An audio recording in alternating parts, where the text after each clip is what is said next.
La sorcière incarne la femme affranchie de toutes les dominations, de toutes les limitations. Elle est un idéal vers lequel tendre. Elle montre la voie. Cette citation est tirée de l'excellent livre Sorcière, la puissance invaincue des femmes de Mona Chollet.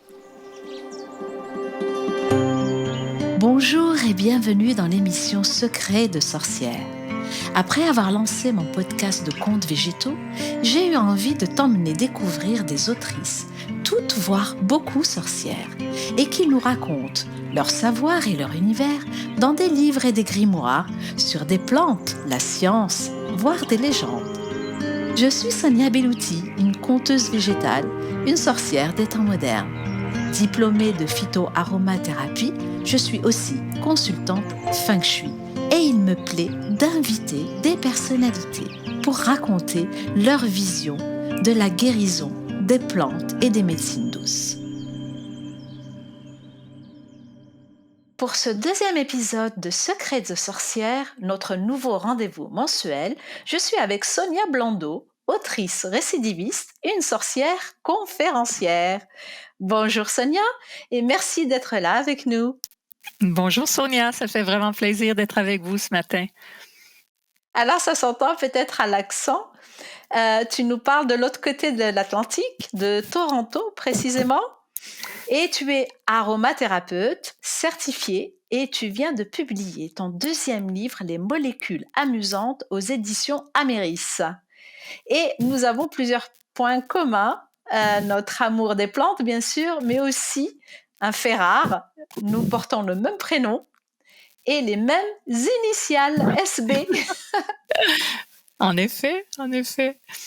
J'ai trouvé ça drôle en fait, et ça me fait d'autant plus drôle de t'appeler Sonia et que toi tu m'appelles Sonia à l'interview. Donc il y a bien deux personnes, je rassure tout le monde, ce n'est pas un fake. En effet. Tu n'as pas toujours été dans le soin et les plantes, et raconte-nous un peu le déclic qui t'a mené aux huiles essentielles et à l'aromathérapie.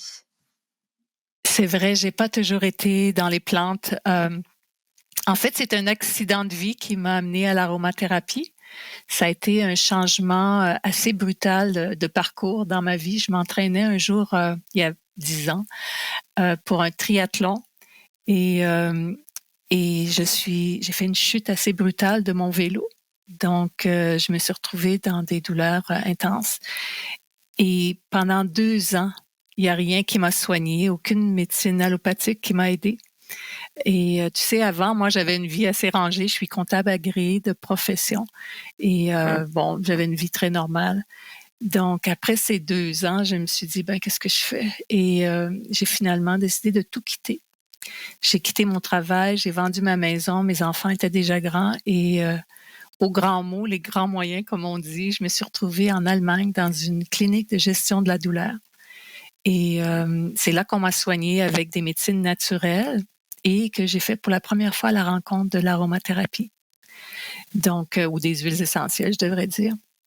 Et c'est à partir de ce moment, parce que l'Allemagne, je dois dire, ça m'a vraiment ouvert des horizons, ça a changé beaucoup de choses pour moi. Et c'est à partir de ce moment-là que j'ai choisi de me former. Un beau chemin de résilience, et donc ça a changé complètement ta vie. Et pas seulement ta vie de sportive, mais apparemment ta vie professionnelle, ta vie de tous les jours, ta vie tout Oui. court. Oui, vraiment, ça a été un changement de parcours assez direct. Tout à fait. C'est assez étonnant dans la vie comme les accidents de vie, ce qu'on appelle les accidents de vie, au moment où on les subit, parce qu'on les subit, on les cherche pas ces accidents, on peut râler, on peut être triste, on peut être dépressif même. Et c'est souvent des portes qui s'ouvrent pour que d'autres fenêtres s'ouvrent vers un horizon qu'on ne connaît pas, qu'on n'imagine pas sur le moment. Et avec le recul, quand on met un peu le rétroprojecteur, on se dit waouh, je ne regrette rien finalement. J'ai souffert, j'ai eu mal physiquement ou moralement. Ça n'a pas été facile, mais je suis là. Et je n'aurais jamais découvert ce pan de vie ou ces capacités chez moi si je n'avais pas vécu cet accident de vie. Est-ce que C'est tu enfin, je sais mmh pas si tu as cette vision aussi de la totalement, vie? totalement. Au début, je dois te dire, les premières années, c'était vraiment très, très pénible de passer de médecin en médecin, de rendez-vous en rendez-vous, essayer tel médicament, les douleurs, hein. On comprend vraiment pas, puis on est très, très en colère, on est aigri. Mais à un moment donné, il y a comme un déclic et puis on se dit, ben, il doit y avoir quelque chose de plus grand qui je dois aller vers autre chose, je dois continuer de chercher. Et c'est ça qui est arrivé. À un moment donné, je me suis dit, ben, je peux plus continuer à travailler de cette façon-là. J'étais en beaucoup trop de douleur. Et quelqu'un m'a parlé de cette clinique en Allemagne. Donc, je me suis dit, ça y est, j'y vais. J'ose.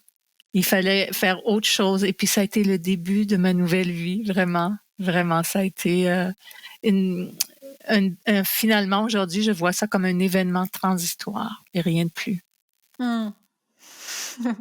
Il faut rentrer dans un tunnel pour redécouvrir, la lumière ailleurs.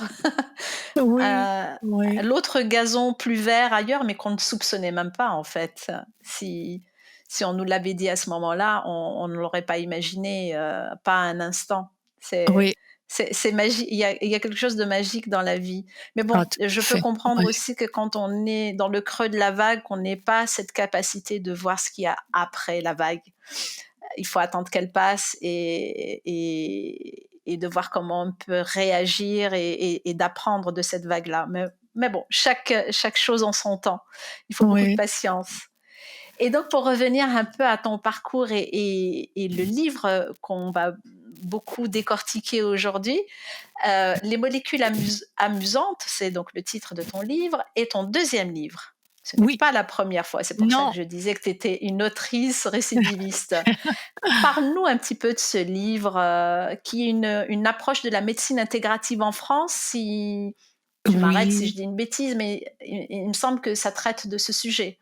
oui, en fait, le livre, ça s'appelle Au cœur des essences, lorsque les huiles essentielles s'invitent en milieu hospitalier. Alors ça a été une magnifique aventure. Tu sais, quand j'ai été formée à l'aromathérapie, donc peu de temps après, après ma visite en Allemagne, j'ai tout de suite essayé de me former et je me suis formée plutôt à l'aromathérapie.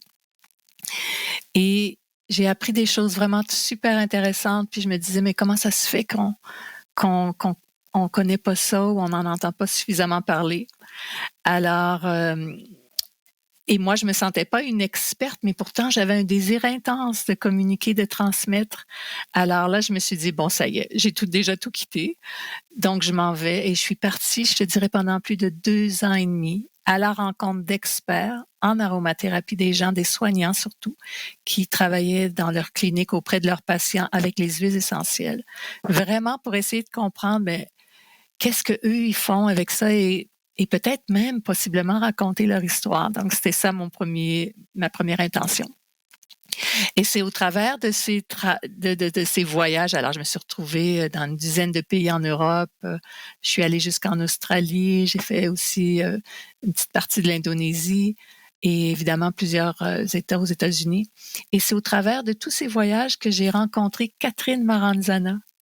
Mmh. C'est elle qui est finalement l'héroïne de mon premier livre. Quand elle m'a raconté son histoire, tu sais, j'ai été pendant 6 semaines après à réfléchir.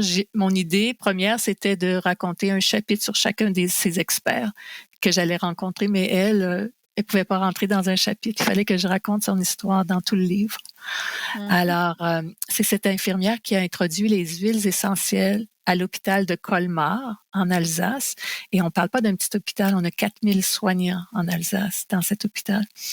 Et donc, elle a introduit les huiles essentielles il y a déjà 10 ans pour, en complément, si on veut, avec la médecine allopathique qu'ils utilisent à Mmh. l'hôpital, auprès de leurs patients pour les aider, pour améliorer leur état d'être, leur mieux-être.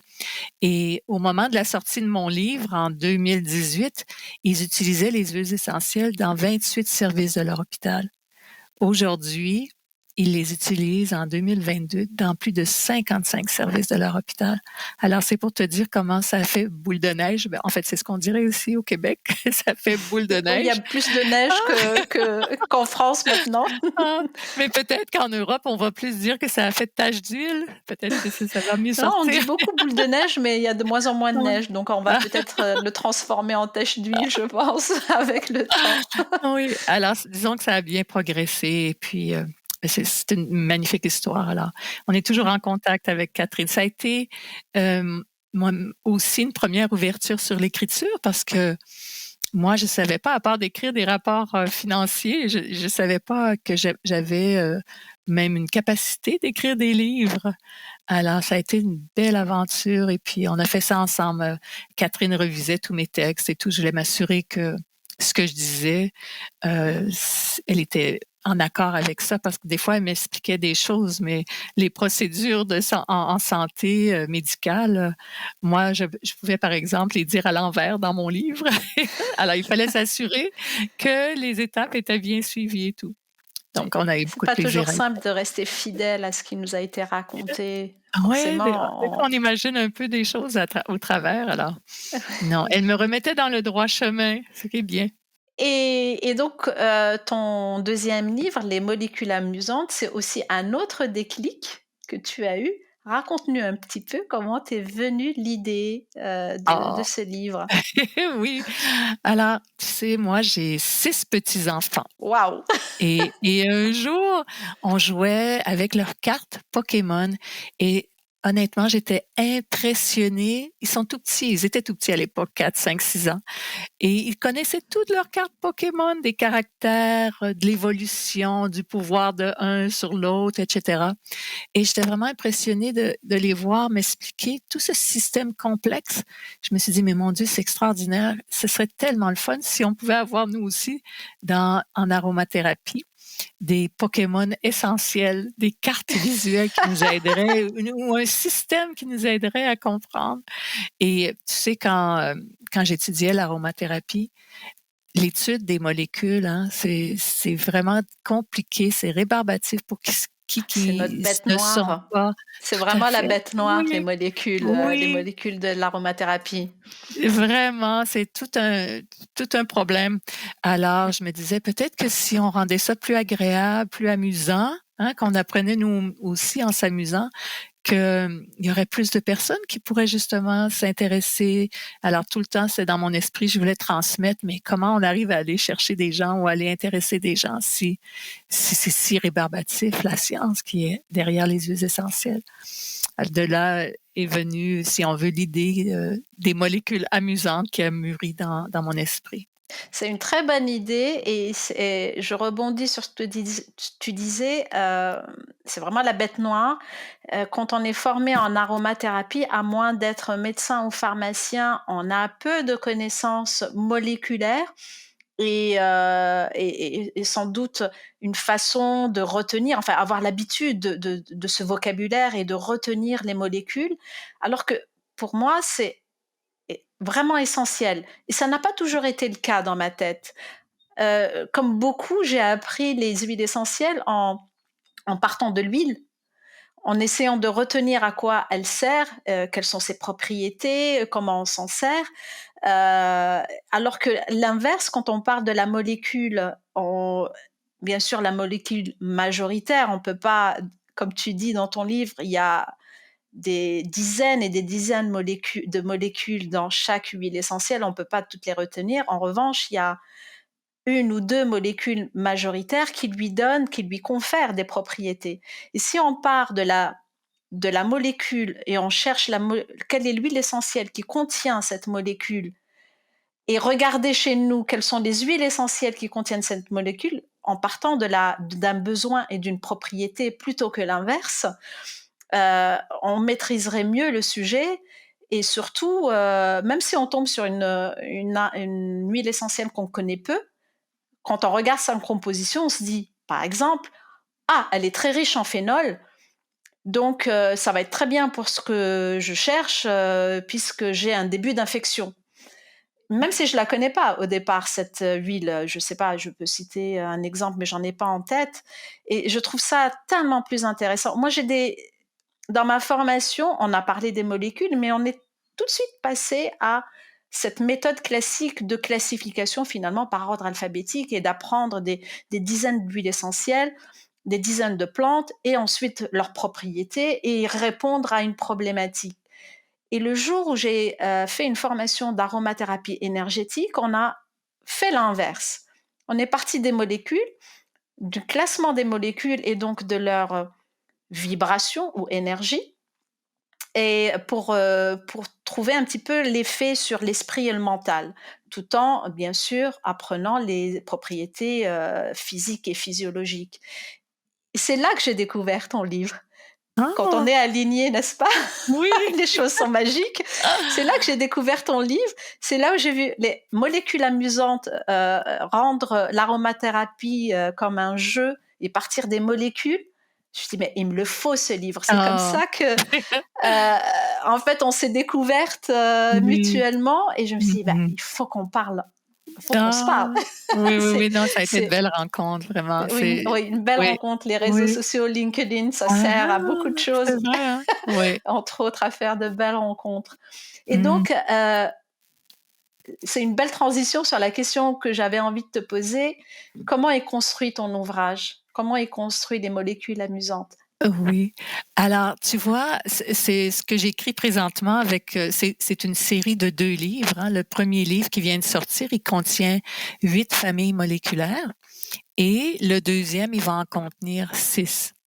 Alors, avec 14 familles, c'est plus que suffisant si on veut pour comprendre euh, très bien l'ensemble des huiles essentielles qui se retrouvent aujourd'hui sur le marché. Alors, dans ce premier livre, je l'ai séparé en 2 sections de 4 familles moléculaires chacune.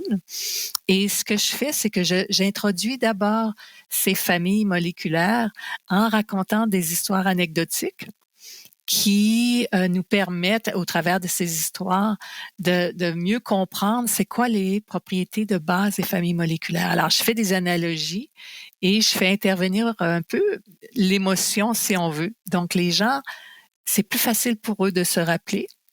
Et une fois que l'histoire anecdotique est bien développée, là, j'y associe une couleur. Et c'est avec ça par la suite que mes cartes visuelles sont bâties, avec toutes ces couleurs.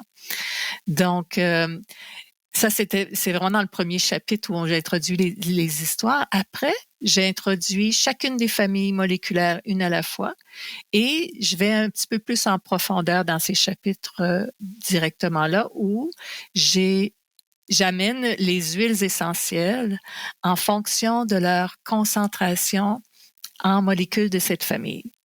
Donc, je les amène, on les découvre, comme tu dis, au travers de leurs molécules, parce que la première huile, souvent, peut avoir jusqu'à 90-95% d'une molécule de cette famille dont je parle. Alors, on apprend à connaître cette molécule-là et à voir comment elle travaille à l'intérieur de l'huile essentielle. Et c'est par la suite que j'amène les autres huiles essentielles. Donc, la plus riche au début en molécules de la famille et après la moins nantie vers la fin. Mhm. Donc, on va vraiment à leur rencontre au travers des molécules. Et à la fin des sections, je garde souvent les huiles essentielles qui sont composées de molécules qui proviennent des 4 familles qu'on vient de voir pour en faire une espèce de synthèse puis expliquer comment les molécules interagissent entre elles, etc. Donc, vraiment pour consolider des informations qu'on vient de voir dans les Mm. sections. C'est comme ça que je l'ai bâti. Oui. J'ai beaucoup apprécié la fin de ton livre où tu prends deux grandes familles parce qu'elles contiennent sous le même nom plusieurs plantes, à ce qu'on appelle les chémotypes différents. C'est pas tout à fait, c'est la même plante sans être exactement la même plante. Tu prends la famille des lavandes et tu prends la famille des camomilles parce qu'il y en a plusieurs sous cette dénomination commune, tout en détaillant les différents chémotypes et on voit comment les molécules bougent dans chaque chémotype et ce qui rend leurs propriétés différentes. La lavande vraie n'a rien à voir avec la lavande aspic et pourtant ça ressemble. Si on parle, par exemple, de la lavande, la stockade, qui est la lavande Mhm. papillon, Oui. Alors là, c'est vraiment très différent. C'est composé en majorité de cétone. Alors quand on la compare à la lavande vraie, comme tu dis, ça n'a rien à voir, hein. C'est très, très différent. Oui. Alors, c'est l'idée justement de faire ces huiles, un chapitre sur les huiles essentielles comparé à la fin de la section de ma deuxième Mmh. section. C'est justement de faire ressortir toutes les propriétés, toutes les différentes variantes qu'on peut retrouver dans nos molécules, même si on parle d'une même série de camomille ou d'une même série de lavande, elles ont Oui. toutes des Ouais. particularités très différentes.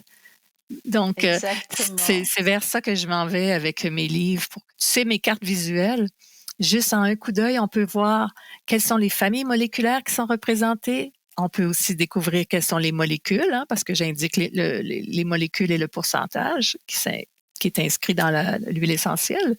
Et juste à regarder, déjà, on a un bon aperçu de ce que ça peut faire. Les couleurs, on se rappelle des propriétés de base des familles Mmh. moléculaires. Donc, déjà, on a une bonne idée de ce que ça peut faire juste en regardant la carte visuelle.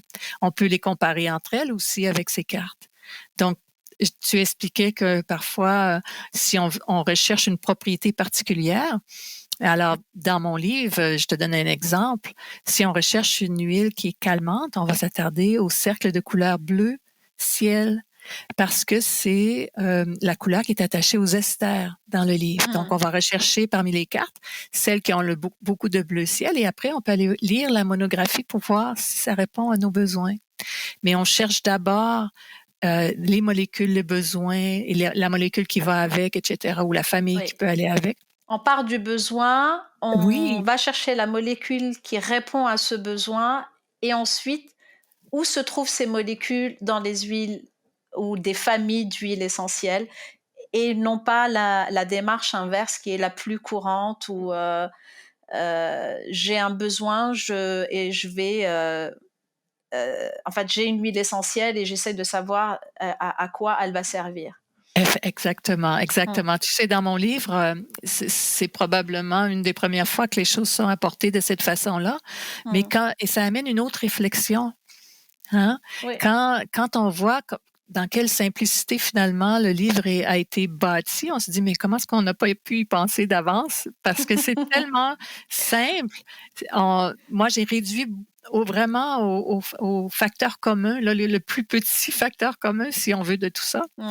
Et, euh, et c'est quelque chose qui est plus accessible, qui est beaucoup plus facile Mmh. de comprendre, de saisir.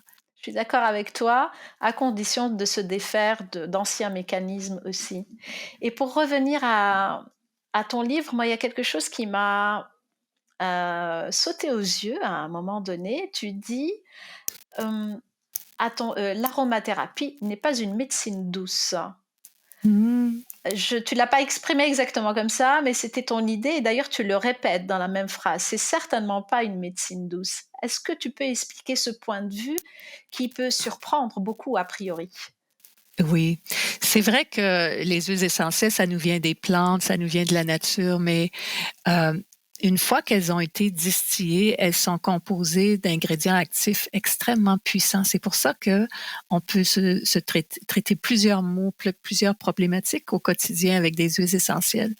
Mais par contre, il y a parfois des molécules qui peuvent avoir une toxicité, soit elle peut être irritante sur la peau, peut Mmh. avoir une toxicité pour le système nerveux, etc. Je pense Mmh. entre autres aux molécules des cétones. Oui. Certaines cétones peuvent être neurotoxiques.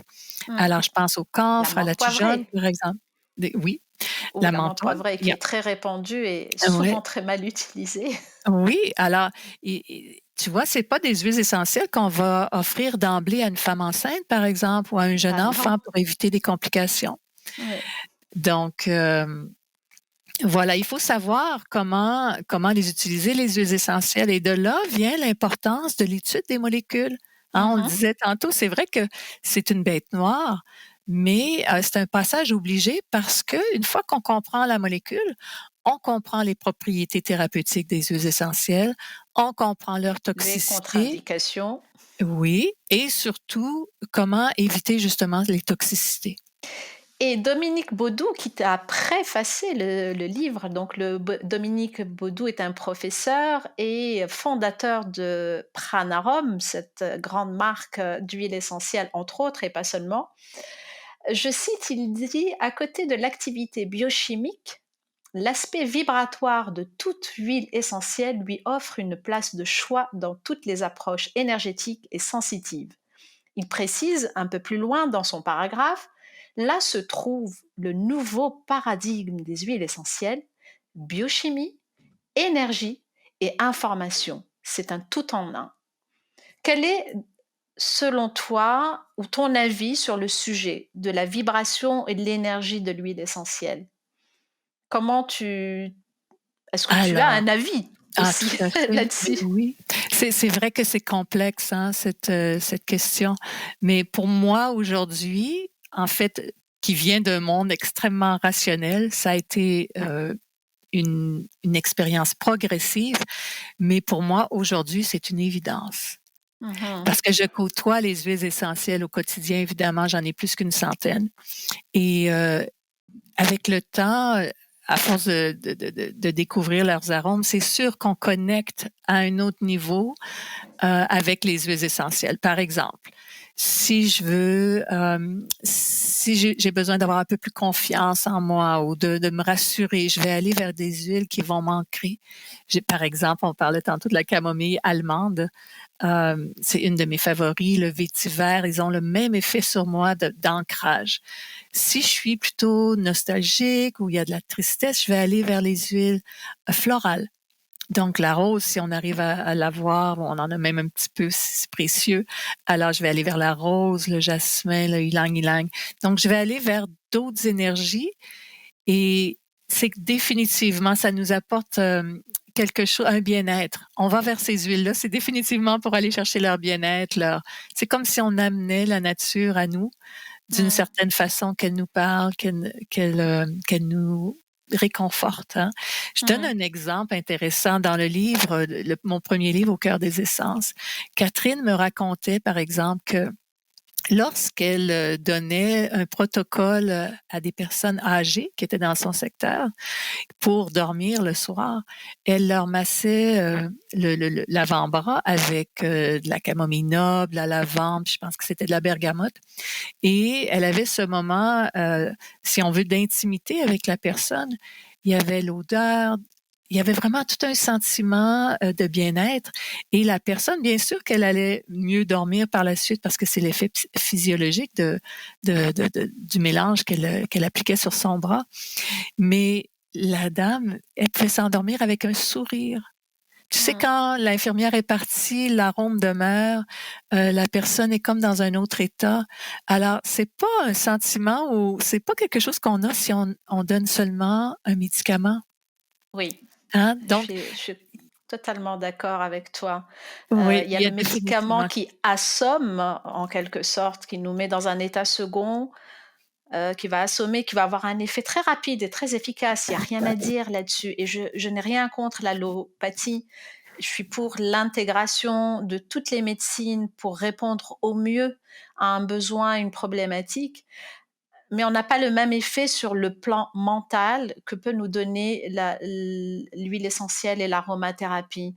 Et il y a par exemple des huiles essentielles qu'on va utiliser dans les hôpitaux, dans les services palliatifs, parce qu'on est dans une phase de transition. On sait que les gens qui sont là, ce n'est pas pour revenir, c'est pour partir et on va faire en sorte que le passage se fasse le mieux possible, même si ça doit durer sur plusieurs jours ou plusieurs semaines, mais qu'il se fasse le mieux possible. Et ça, aucun médicament, sauf de la morphine, sera la fin pour à la fois arrêter les douleurs et aider à l'endormissement final. Les huiles essentielles répondent à autre chose qui est de l'ordre de l'émotionnel. Et si je reprends ce que dit Dominique Baudou ou de ce que j'ai appris moi de l'aromathérapie énergétique, qui est un complément à l'aromathérapie physiologique, je dirais que elle répond à la science, les molécules, c'est la science, donc elle répond à la tête, au mental. que la vibration de cette même huile, parce que c'est du vivant, elle vient du monde du vivant, donc il y a une vibration, elle parle à l'esprit, et comme elle crée une émotion, l'olfaction, on sait que le siège de l'odeur est lié au siège du souvenir, qui est la chose la plus puissante que nous avons dans l'esprit, et les deux sont relayés, et là c'est le cœur qui se rappelle, qui parle et qui répond. Et pour moi, on est vraiment dans cette Une globalité, autre dimension, hein? Oui, tête, cœur, énergie. esprit, et Oui, tout est pris en charge au final, et c'est toute la beauté et la puissance de la plante et de la biochimie aromatique. Euh, et bien sûr, si c'est actif, si c'est puissant, c'est qu'il faut faire aussi attention. Donc, c'est ce que j'essaye au aussi choix. Oui, d'expliquer bien sûr. dans les podcasts. Mhm. Je donne beaucoup de contre-indications et de warning, de faites attention à ci, faites attention à ça, quand je parle de certaines plantes et en particulier des huiles essentielles, parce que c'est puissant, c'est comme un médicament, nous avons des contre-indications. Si elle n'était pas active, si elle n'était pas puissante, et elle n'était pas, on n'aurait pas de contre-indication justement, et c'est la preuve que ça fonctionne. Et Effectivement. peut-être pour finir, j'avais quelques questions comme un quiz. Euh, et on va jouer un petit peu à répondre à quelques questions que j'aime bien poser à toutes mes invités. Donc, comment tu te vois dans 3 ans? Oh. Et tu vois, moi, mon but à moi, ma mission, ce que je me suis donné depuis ce grand changement dans ma vie, c'est vraiment de faire connaître, hein, de transmettre. Alors, de continuer à écrire, ça va de soi, mais si je pouvais un jour me joindre à une école d'aromathérapie, utiliser ma méthode pour aider à transmettre encore plus loin. Donc, l'enseignement, c'est une chose qui m'intéresse aujourd'hui, de continuer, faire des conférences. Alors, vraiment de continuer, de perpétuer ces connaissances-là que j'ai accumulées. Et puis, peut-être même un jour, pour le moment, c'est pas à court terme, mais peut-être même un jour, peut-être ouvrir un petit cabinet de thérapeute, puisque je suis aromathérapeute aujourd'hui. Euh, et tes prochains projets, tu parlais déjà de ce livre, Les molécules amusantes, se fait en 2 tomes. Donc le premier est sorti. Le Oui. deuxième est prévu pour quand? Alors, le deuxième est prévu possiblement, je dirais, à l'hiver prochain, au début de printemps, un peu comme cette année. Mm. Cette année, il est D'accord. sorti en février en Europe. Et puis, par la suite, j'ai aussi ce jeu de cartes auquel je tiens beaucoup, J'allais qui te dire, devrait et à quand les sortir. cartes Pokémon de l'aromathérapie? Oui, oui, oui, nos Pokémon essentiels. Alors ça, c'est un projet qui me tient beaucoup à cœur. Euh, on va attendre que le deuxième tome soit sorti au cas Oui, où il pour que les y a cartes soient des complètes déjà, pour qu'il oui, y ait toutes les oui, familles. oui. Mais je Oui. pense que pour ceux qui aiment apprendre en manipulant avec des choses visuelles et tout, et là, ça va être vraiment simple de pouvoir comparer les huiles entre elles, Mm. pardon, de pouvoir trouver des alternatives. Par exemple, quelqu'un qui aime moins le goût ou l'odeur de la lavande va pouvoir aller vers le petit grain bigarade. Hein. Ces deux huiles Par on voit exemple, oui, très oui, bien qu'elles oui. sont très, très semblables au niveau de leur composition moléculaire. Alors, non, c'est un beau projet, ça aussi. Quelle est ta plante préférée, Sonia? Ah, ma plante, écoute, j'en ai plusieurs, mais il y en a une qui m'attire vraiment beaucoup, c'est la camomille noble. Et elle est calme, elle est douce. Et c'est drôle parce que souvent, j'ai des amis qui m'appellent, toi, t'es la maman camomille. C'est comme si c'était une étiquette, mais c'est vrai que j'aime beaucoup cette plante-là. Et j'ai une petite anecdote à cet effet-là. Tu sais, la Mhm. couverture intérieure de mon livre, je savais pas qu'est-ce que l'éditeur allait choisir. Et puis, ils ont choisi justement Un des champ de belles. camomille. Oui. Alors, j'étais tellement contente lorsque l'éditrice en chef m'a appelé pour me montrer le livre sur Skype. Elle m'a montré Écoute, j'en avais les larmes aux yeux.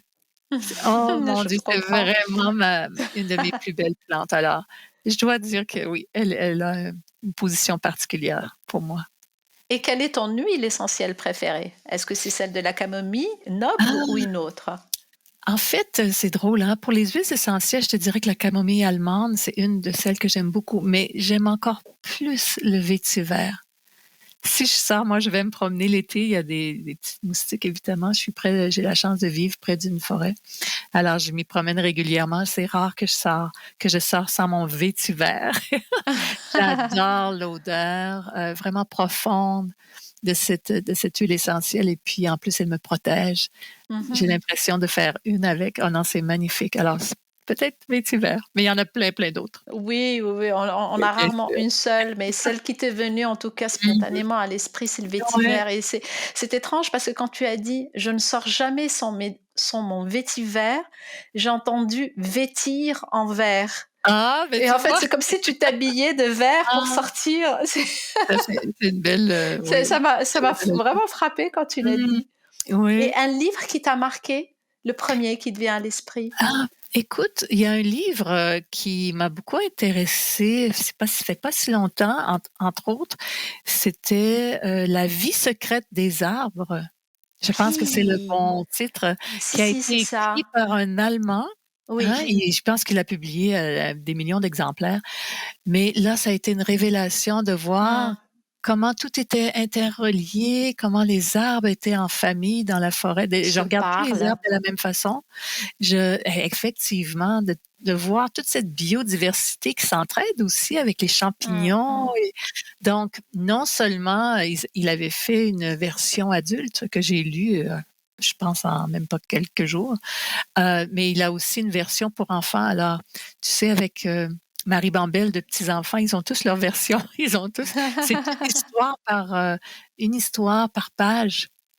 Déjà pour aller dormir, on peut leur Oui. raconter ces histoires. C'est magnifique et puis ça informe, c'est de la connaissance, magnifique. Mmh.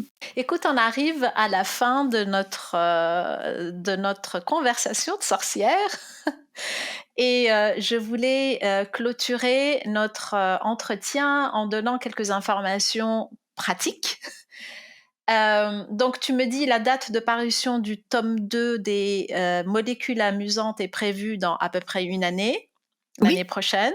oui, Et on peut te trouver, Sonia, sur Facebook sous le nom de Sonia Blondeau, oui, sur LinkedIn aussi sous le même nom, auteure et conférencière, au cas où vous auriez des homonymes, donc Sonia Blondeau, auteure conférencière.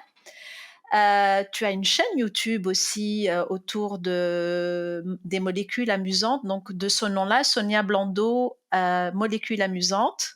oui. Et vraiment, je t'invite, chère, sorcière et druide qui écoute, cet entretien, à aller, chez Sonia Blondeau découvrir son univers.